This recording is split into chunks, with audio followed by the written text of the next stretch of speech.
যাকে ভালোবাসি তার উপরে ইনসিকিউরিটি থাকবে না তো কার উপরে থাকবে?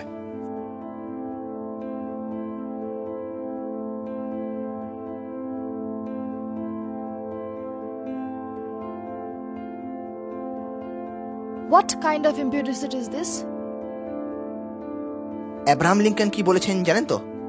বলেছেন নতুন বন্ধুর সঙ্গে দেখা হয়ে যদি তার সঙ্গে এক কাপ চা না খাওয়া হয় তাহলে নাকি কার্তিক ঠাকুর অভিশাপ দেন।